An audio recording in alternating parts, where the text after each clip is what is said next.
Hey guys, my name's Xavier, and today what we're going to be doing is editing some photos. I'm going to be talking you through my general ideas and concepts and practices when I'm editing in Lightroom or I'm retouching in Photoshop. I'll try not to get too in depth or talk too fast, but if you guys end up wanting a follow-up video where I get a little more detailed or answer some specific questions you might have, just let me know. This particular shoot was done with my friend and phenomenally talented model Kengeta. I'll link her accounts down below. She's incredible. If you're in the Detroit area and you're a photographer or a brand, she's amazing to work with. She had these wings that she made from Michaels as well as some fabric. And so we were going for this kind of, light, airy, angelic look. As far as the details of what we were shooting on and with, I was using my A7 III, which is the camera I use to do all of my digital photo and video work, but we were also shooting some film. I had my Canon SLR, can't remember the exact model, and I was using that to shoot some 35mm to supplement the 120 I was shooting on my RZ67. It's just a beast of a camera, and for as expensive and cumbersome as it is to use sometimes, the results are just impossible to beat. And for lighting, I went with my Godox since I wanted continuous lighting instead of flash, just because it's a little easier to meter with film when you have like constant, easy to adjust lighting. But that's enough of that. What we're going to do now is we're going to hop into Lightroom. I already started editing some of these photos, but I'll be sure to talk to you guys through my practices, what I did, what I didn't do, the look I'm going for, as well as just general thoughts and suggestions when you're editing your own images. All right, so we're in Lightroom. We're looking at our images. Now, what happened before this is once I'm done shooting, I take my card, I open up Adobe Bridge, I go through the images, I sort them, I rate like 5 stars the photos that I think will be usable or can be edited into something nice, with a good final result. And then I'll import those into Lightroom so I don't have to import the full take because that always takes forever. But once I've imported them and I start playing around with some of my custom presets, different edits and looks, I start to see which images really work and which ones I'm not too fond of. And then I'll go through again, and you can kind of see down here some of these photos have flags. It's really tiny. I'll try to zoom in so you can see that, which you can do using P. You see flag as pick. So this is another way to kind of sort your images besides rating them on a scale from 0 to 5. You can also give the outline of the preview down there a color using 6, 7, 8, 9. For right now, we will not do that, and instead we'll use the pick for the ones that we really kind of want to see how they're looking. My general approach is I find an image that either I particularly like, it's one of my favorites, and that also kind of represents a good medium as far as like the actual exposure and the composition. And so this is one of my favorites. And so what I'll do is I'll spend a lot of time on one or a handful of images so I can narrow the look. Let's look at the before and after. So this is before, this is after. As you can see, there's a lot more blue in the highlights, some more blue and green in the skin tones. And that's a little different than what I normally do personally. I like to pump up the reds, pump up the oranges. I feel like it makes skin very lively. But for this look, since it's a little softer, I went with something different. So what I'll do now is I will create a virtual copy of this and I will reset it. And we'll try this from scratch just so I can talk through that process. But with all that out of the way, let's edit this from scratch, no preset used, and then I'll talk to you guys about the particular edits I did on this version that we're going to try to match some of our other shots to. It is important to remember that photography, before being anything about color or even composition, it's an art form based in lighting. And so all of these settings, everything you're seeing here, with the exception of specific things that work just in color, obviously like hue or saturation, all of these things are measurements and different ways of representing lighting. So you have this histogram up here. Here's your blacks, your shadows, your exposure. This is where your mid-tones, right, your skin tones generally lie. Here's your highlights, your whites, right, the brightest parts of your image. And you can see that the color is also here. So it's letting you know where these colors lie in regards to lighting. And as you see, when I move my mouse over different parts of the histogram, down here, different settings get highlighted, right? Because this is the same stuff: highlights, shadows, whites, blacks. That's the same information, just presented in a slightly different way. Same thing here for the tone curve, right? This is black, this is white. Here's your midtones and your exposures. If I make a point here in the shadows and I pull it down, the darkest parts of my image get dark. If I raise it, the darkest parts of my images get light. So again, it's all, generally speaking, the same information represented different ways to give you different levels of control on what you're trying to change. Right now, our exposure is a little dark, and you're going to see me kind of play around with sliders, just moving them back and forth very quickly, and it seems like amateurish, but that's kind of one of the better ways to see what you're playing with and what it actually affects. So before we touch exposure is going to affect everything: the highlights, the shadows, the whites, like the entirety of the image. So I don't want to mess around with this too much. I want to play with the individual aspects of it and see kind of what that does.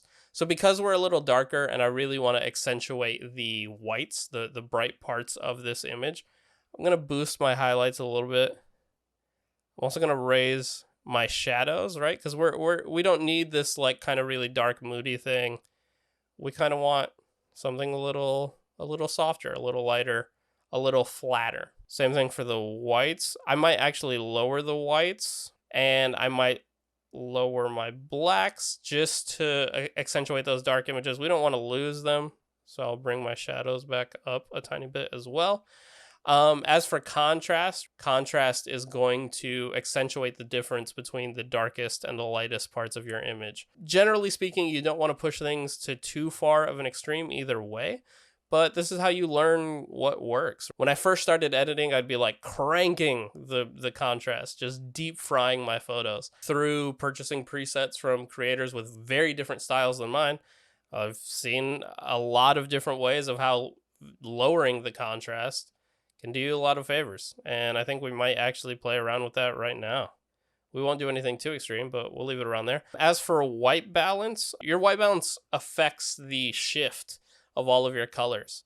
So you'll see as we, bring it to this warmer side, it pushes everything with it. Same thing for this direction. As for tint, right? Green or magenta. So this is, it's a creative tool, but it's also a technical tool because this is going to identify what part of your image is white and then, shift the colors accordingly. It's an easy way to play around with more extreme looks, right? Like if I just wanted to throw this towards blue, but right now I'm not trying to. I'm trying to make it a little more natural. I might push it cooler, as you guys saw in the previous image, but that's about all that I would do for now. Down here, we've got some other sliders. This is texture. And so again, this is kind of that like deep fried looking effect.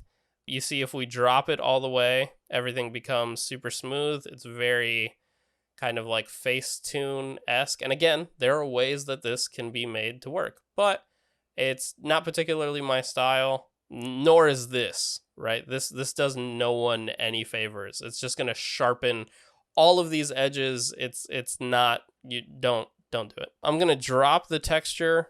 Clarity, again, increasing contrast, sharpening edges. You don't want to deep fry it. You don't necessarily want to do that. But again, maybe you do. Maybe there's a way to make it work.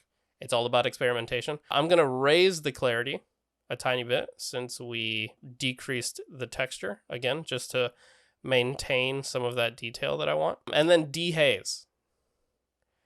If you shot like a hazy image, right, raising this would, again, kind of increase the contrast to a degree so that the haze is less of an issue. That's my unofficial explanation of that particular slider. As for vibrance and saturation, everyone knows what saturation is, right? If you remove all of the saturation, obviously the image becomes black and white.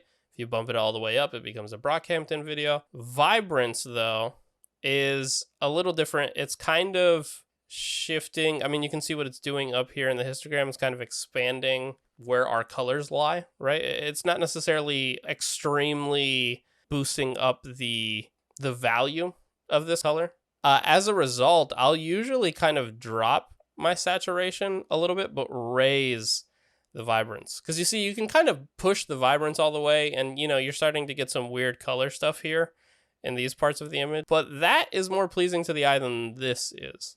So what I'll normally do is I'll bump the vibrance, and again, either play with the saturation a tiny bit or just drop the saturation a little bit to, again, maintain that kind of neutraler look that we're going for. The tone curve is phenomenally important and incredibly powerful because you can, with real precision, I mean, literally by the numbers, this is a graph, this is X, here's your Y axis, here's your input and your output.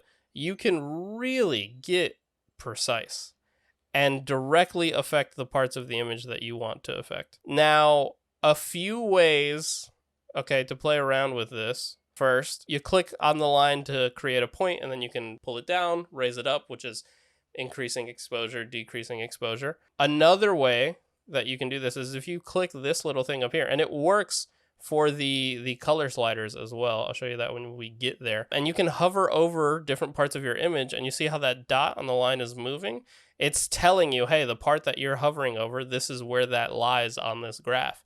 So if I wanted to raise the exposure of areas that kind of resemble this part of her face in terms of exposure and lighting, I could click and I could raise, and it's going to pull all of that up. Or I could drop it down, right? So that's a really, really good way to know exactly what you're messing around with. Also, this information, again, in the same way that it can be up here, right? This is a measurement, a display of the light, the spread of the light, the exposure, as well as where the color lies with regards to that particular information. The same can be done here. All digital images are made up of 3 color channels, red, green, and blue, right? So here's red, here's green, here's blue. And you'll see they added this recently in an update. If I click on a point and I drag this way, I am adding red to that image. If I go the opposite way, I'm removing red and therefore adding the opposite. I know that's a little confusing, but again, the best way to learn is to play around with these things. Here's the green channel. If I add green, I'm adding green. If I remove it, I'm adding magenta, the opposite of green. Same thing for blue here, adding it, removing it. So again, that's another way to just get this really, really precise control over your image and what you want to do. So I'm going to do that just slightly, very slightly. Obviously, you could do it very extreme, as I just did here. I am not, however. Again, generally speaking in photography, less is more. And I'm going to raise this up. So some of these corrections down here at the bottom are going to affect your exposure as well as some of your color information. I usually just have remove chromatic aberration selected. What chromatic aberration is, I'll probably try to pull up an example, but it's basically like super out of focused aspects of your images. Like the colors can start to shift, and it's going to try to eliminate like that weird purple outline. Also, I'll usually enable profile corrections, right? So Lightroom is able to identify, generally speaking, what lens you used, the focal length you used it at, etc., and apply certain corrections because lenses naturally have distortion. And with that distortion also comes vignetting, right? So vignetting is when the edges of the image are a little darker. So you'll see as I click this and unclick it, the edges get brighter and darker. Again, sometimes that works. Sometimes it's not what you want. For me, it's not what I want right now. And I also just want the general kind of exposure boost here that we're getting. As for these color calibration, this is also important to play around with. And again, just see how far you can push things in a particular direction. Like I said earlier, RGB, red, green, blue, this is what makes up all of the colors within your image. Shifting the green, red, and blue primaries, right? These are your primary colors, is going to adjust the rest of the colors accordingly. By, you're essentially saying, hey, this is what green is, so change everything else to match that. And these tools are incredibly powerful, and as a result, you want to know what they do, and you don't want to push them too far because it can really tear apart your image, right? If you recall, when the orange and teal thing was super popular, people's stuff would look like this. And again, maybe this is okay. Maybe you're going for something more creative, more expressive, and this works. But if you're going for something natural, it doesn't necessarily. So you don't want to push these things too far. I personally push my blue primaries in that direction a good bit, and I'll reduce the saturation to kind of compensate so it's not too strong. As for the greens, I'll usually push my greens to the right so they're a little a little more in this kind of aqua-y color and direction. And again, I'll reduce the saturation so it's not too extreme. As for the red, I usually take them this direction ever so slightly. When it comes to reds and oranges, you want to be very careful because that's where all skin color and skin tone is going to lie. And so you can really, really, really damage your image by playing around with them too much. And then again, as for the tint, you can push everything in one general direction, right? Either this green or this kind of magenta. We'll leave that for now because we can accomplish that differently, right? In the tint slider over here that we were looking at. That one down here, though, specifically affects shadows. Okay, but there's other ways to accomplish that. Again, all of these sliders play around with each other and are manipulating, for the most part, the same information. So what you change in one can affect changes in another. All right, let's talk about the HSL sliders, right? Our color sliders. So first you have hue, and that's essentially, obviously, just going to change the color of the colors, right? It's going to say, is orange more yellow or more red-ish? Is green more yellow or more aqua? Is aqua more blue or, again, more green, right? So this is where a lot of the creativity starts to come into play. Remember what I just said about red and oranges? This is where most of your skin tones are going to lie. You don't want to play around with them too much. Because if I do this, she doesn't look like a human anymore. Same thing for the opposite side, right? Removing a lot of that red, she looks sick. The human eye is very sensitive to skin and what's healthy and what's not. Same thing for the red. There's a little more leeway because, again, skin tone primarily is going to be controlled by orange. But, you know, look what it does to her lips. You also have to consider people have undertones, right? The blood vessels under the skin play a role in color. And if you play with it too much, you lose that information that inevitably makes that person them. Also, that little cool thing I showed you guys earlier by hovering over the photo, you can do that with regards to color.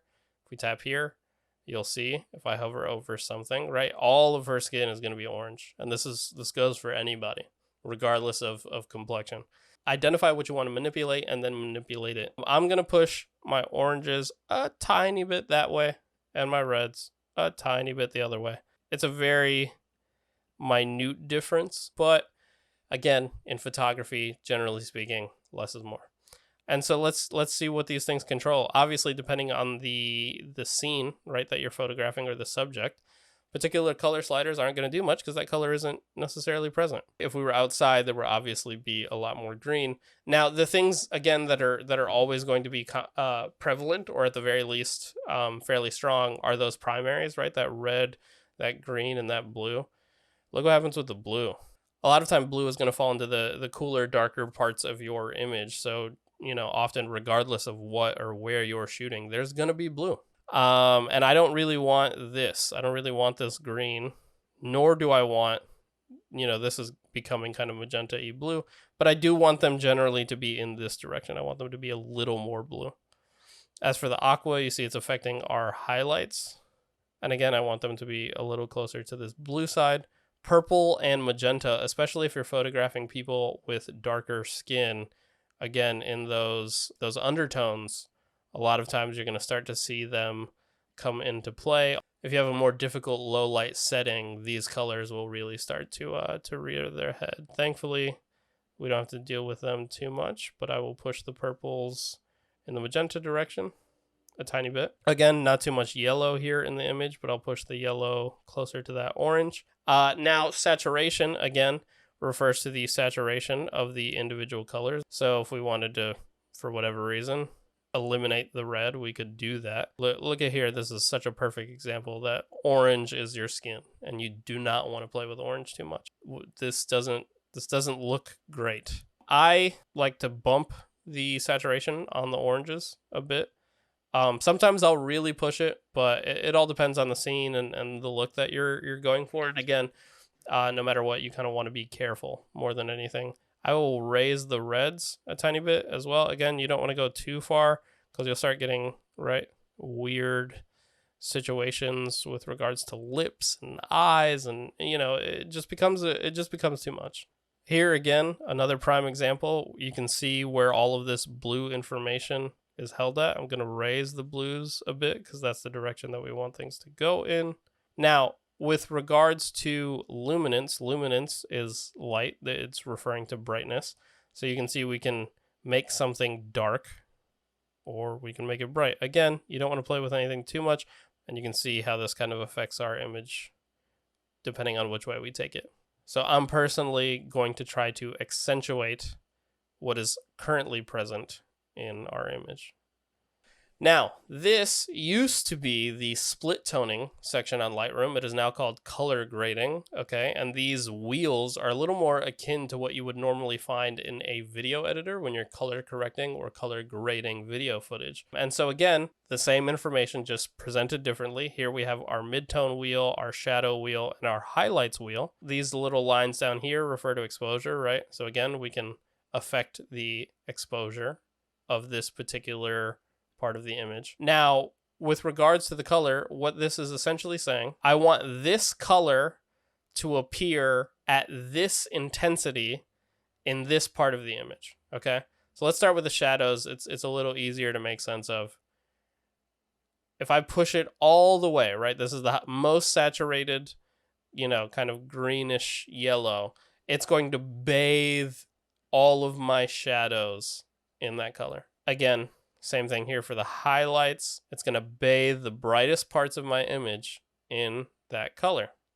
Same thing for the midtones, right? This is going to refer to like that middle exposure, primarily the skin tones, okay? Phenomenal tools if you're really trying to be creative, really trying to push your colors and your editing to, new creative directions. But you'll notice that there are some colors that naturally look good even when pushed to these extremes. Okay. Right. These blues, these blue purple tints at full saturation in the shadows don't look really that terrible. Obviously, it's a little extreme. It's a little too much. But again, they're more pleasing to the eye than some of these other options. The blues look nice. These kind of red, pinkish magentas look nice. Same goes for maybe these red, yellow, oranges. And again, depending on the look, like they can all work depending on the look, but the colors that fall there naturally are going to look more natural. So what I was telling you guys earlier about how blues generally tend to fall in these cooler, shadowy parts of the image, kind of makes sense that blue doesn't look too bad there. Same thing for magenta. On the flip side, right, the highlights, things like green, things like yellow, orange, they look really good there because that's naturally where they kind of fall. Same thing for some of these like aqua, right? Less blue, but a little more green, like towards this green tint, just because again, that's where those things often fall naturally. Obviously, this is too extreme and not necessarily what I'm going for right now, but that just gives you an idea of what works and what doesn't. So I like to push them as far as I can, see what works, and then tone back from there. All right, so let's start with our shadows. Personally, I am really enjoying these kinds of tones, right? These really cool blue tones in the darkest parts of my image, right? And this happy little line is created, right? If I take it all the way to the center, then there's, none of that color necessarily added. And the further out I go, the stronger it becomes. So I'm going to add just a little bit, nothing too crazy. And then as for the highlights, again, I could add some of this green if I wanted, right? It wouldn't look too bad. But again, personally, I'm leaning towards these kinds of blues. I think it looks really pleasant. And as for the midtones, again, I don't want to play too much because this is where our skin lies. But maybe I'll add some of this yellow and this orange to give it, again, a little bit more life, a little bit more punch. So again, really minuscule, minute changes, okay? And obviously we could represent these things individually if we wanted, or affect, right, the entirety of the image. I like seeing everything at once just so I can see how they all play together. And we can toggle these things. We can toggle all of these things with these little switches up here. And so you can see the changes that we made and how they affected our image. And with that, we're getting towards the end of our options. Obviously, there are other tools up here at the top. Crop is self-explanatory. This is your spot removal, right? So if there was a particular blemish or something, I could click and it would find another part of the image very similar and copy that over. If you're familiar with Photoshop, there are obviously more complicated ways to go about that. Here you have red eye removal, graduated filters. You can paint on certain effects or changes in a gradual manner. Same thing here for the radial filter, right? This is more of a circle, so it's affecting things from the inside out or outside in. And that's all stuff that we can cover later. Same thing for the brush. If I want to paint on certain corrections, this is what I can do that with. So down here we have detail, right? We have sharpening.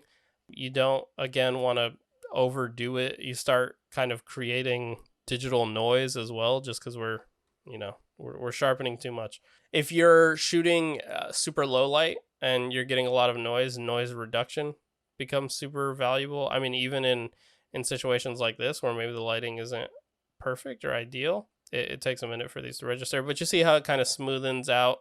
You don't want to overdo it like it is here, but a little bit goes a long way. I'm not going to mess with it too much right now, just because, again, I like the texture that we have here in the image. And down here we have transform, so we can do a ton of stuff with regards to orientation of the image, right? This kind of stuff can be accomplished with cropping, but this control panel and set of sliders gives you like some real wonky control over what you're trying to do. Then we have effects. Here we can add vignetting, right? That kind of old-timey or direct spotlight kind of look, or like a, funeral, if you want to do that. We can also add grain. Obviously, again, this is too much unless you're going for the extreme creative look. I am not, and I probably won't add any, honestly, just because I want these to kind of be digital and clean, and we shot film, so we don't necessarily need to replicate that look here. And so that takes us through just about everything I can think to cover, at least in a basic kind of overview. And so again, you can see here was our previous edit, and then we reset all of those settings and kind of started from scratch. And so here's a comparison of a preset to where we're at now. And obviously these were edited at different times, so maybe my taste was slightly adjusted. But this is from scratch, and it's a different look, and both of these are equally valid depending on what you want to go for, right? With the overview out of the way, I'm going to take this look, and we can copy what settings we want, obviously, to copy, and then we can paste them on other images and see how this look works in different lighting scenarios with different kind of compositions, and we can adjust accordingly from there. So I've gone through and I've made a number of picks, so I will now sort by the flagged, right? So we've only got 35 photos here to work with. So I'm going to go ahead and finish these up, make any changes that need to be made, decide between the two looks that we created, because I'm kind of torn now, and show you guys the final product.